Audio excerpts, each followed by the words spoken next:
This time we snagged a 55-gallon tank for an awesome deal, but that's not it. We got tons of extras, and I want to do a little more deep dive this time, showing you some of my tips and tricks and how I got this deal. Let's check it out. Here's the tank. As you can see, I haven't really set it up yet. I'll share that with you guys at the end of the video. It's really pretty clean. It's a really nice looking 55-gallon tank. As you can see, it has a standard tops with a light. Inside, there's a filter and a gravel vac. The stand is really nice.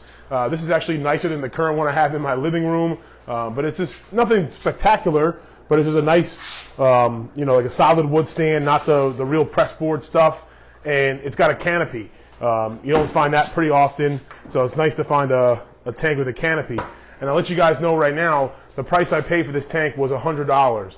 So I paid $100 for the stand, the canopy, the tank, the light, the filter, and everything in this mystery bag that even I haven't taken a look at yet. So we're going to jump into that. But I do want to share with you guys, this was a little different. A lot of times I'm grabbing these free tanks or these tanks that are like super cheap. In this case, this was listed for $200. And after we jump into the mystery bag, I'll share with you kind of, how I got it for $100 and, some of my strategies. I'm curious to know if this would be a good deal in your area.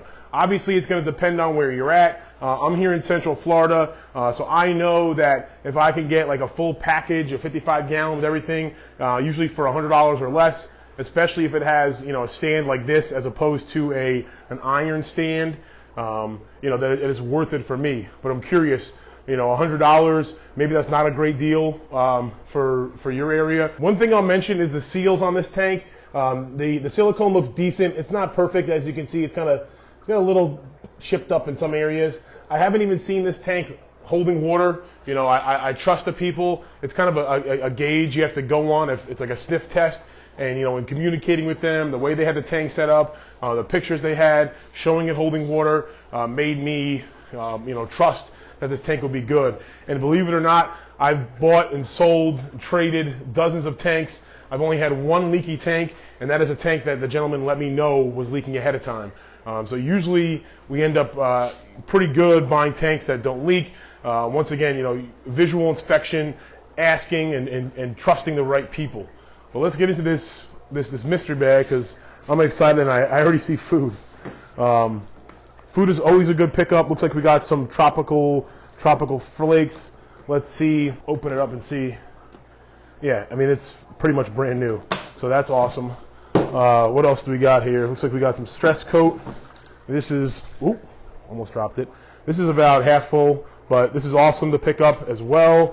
Just free, just stuff that I'm going to be using anyway that I don't have to purchase now. Can't tell if this is new, or I can't tell if this is real wood or fake wood yet. It looks pretty dang real. That's a cool looking piece of wood. Like I said, I'm not sure if that's real wood or fake wood. That's really weird. It seems like heavier than it should be for a piece of wood. But regardless, that's the piece of decor I would put in my tank. This is a piece of decor that he included. It looks kind of like saltwatery. So I don't know. I'll probably find a good home for that. Won't be using that. This is a fake piece of wood. I recognize this. I've seen this piece of decor before. You run into a bunch of the same decor all over the place when you're buying and selling tanks. This looks like fake again. Cool little tree though. I will include some. Okay, this is another piece of wood. I don't know if this is a piece of that same wood that we got first. It looks cool as hell. But once again, it feels almost fake. But maybe this is just Mopani wood. I got some Mopani wood in here that's got that two-tone look, but it's kind of that flat, and I haven't touched it in a while, but it's kind of like this. Not the same exact marbling, but if I'm not mistaken, the bottom kind of looks similar. Looks cool as heck. So that's always neat. If you guys have been following for a while, you know that finding driftwood and large plants are some of my favorite things to find because it's hard to get a hold of them at the stores and stuff, and they're expensive, brand new. This is a little, I don't know if that's like a dinosaur head or something. Kind of cool. Another big piece of, oh nice, this is more of that wood. It feels like, when you feel it, it feels like almost metal. But this is another cool piece. I'm really excited about this wood. All right. We got a little scraper. Oh, it's got a little guard on there too. Little scraper with a guard. That's cool. Fanciest ones I've seen. What else do we got? A net. Whoop! Man down. We got a beat up net. Luckily that was just empty, guys. It was just empty. I'm actually going to go collecting later today. This is the bucket I was setting up with my air pump. I have a video coming out on this, but I'm kind of like, not crazy DIY, but making a little DIY setup for this bucket when I go collecting. But no fish were harmed. All right, what do we got here? Some more fake plants. It's a big one. Fake plants in real rock, it looks like. Feels like real rock. But fake plants for sure.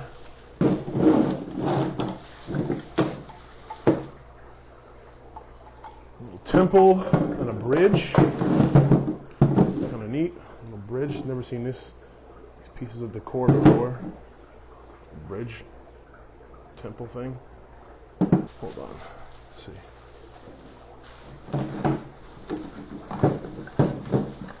All right. We got two things. I'm not sure if this is a real piece of wood or not. No, that's fake something. I don't know. That's weird. And then a little Buddha. Or I don't think it's Buddha, but another kind of temple to go along the temple, it looks like. And we got one or two things left. Ooh, it's heavy. What is that? Oh, that's a magnet cleaner. That's why it's so heavy. And a little bush. And that's it for the mystery bag. So not a bad haul. Looks like we'll have a few things like those pieces of wood. Definitely put those to use. Probably find good homes for the rest of the fake decor because I don't usually use like the fake ornaments and plants. But really excited about this tank. You know, the value obviously is the tank. It's a full setup with the light, the filter, all the extras. But let me explain to you guys a little bit of how I was able to get it for such a good deal. I mentioned earlier that I got the tank for only $100, even though that was listed at $200. And that's because I've been implementing a new strategy that I haven't shared with you guys yet, but I'm gonna share it with you guys right now. Targeting older listings. And that means going back through some listings on OfferUp, LetGo, Craigslist, looking at listings a month plus on OfferUp and stuff, even sometimes up to a year, even though I think like a few months is that sweet spot. And then once again, using that shotgun approach and messaging, you know, maybe it's a handful, 5, 6, a dozen, 20 different deals, potential deals that you see that are not listed. You know, someone's got their 55-gallon tank listed at $1,000. You know, sure, you can go reach out to them and offer them $100, but you know, realistically, they're probably going to balk at your offer because it's so far off the original price. But if you see these tanks in the $200, $300 range, sure, it's a lowball offer, but what's the worst that's going to happen? They're going to say no. Most of the time, that is the case. But as you will come across, sometimes people can get a little more creative. I don't mind this. I highly recommend that you stay cordial, maybe have some fun, but at the end of the day, they'll say yes, they'll say no. You're probably going to run into 10 no's for every one yes you may get, and that's okay. Now, if someone has just released an ad and you're, you know, throwing it out there, you're probably going to offend them. Usually, I haven't found much success with that, but if you see these ads that are, like I said, a month, 2, 3, 4 months old, reaching out to them makes a lot of sense. In this case, you know, I reached out, they accepted right away, and, you know, I try to work within their schedule. You know, work within their schedule, especially if you're, you know, offering a low price, is always, you know, beneficial because at least you're providing something. Some people don't care. Some people will still, you know, balk at you, and that's okay. There are amazing deals that come up, like free setups and really cheap setups that like anyone would grab. But at the end of the day, you know, those are far and few between.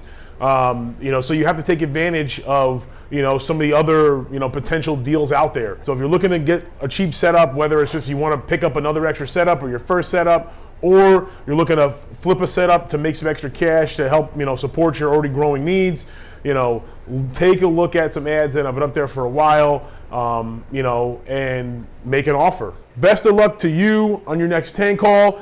If you're interested in checking out some more of my tips and tricks on how to get the best deals, you can check out the videos here.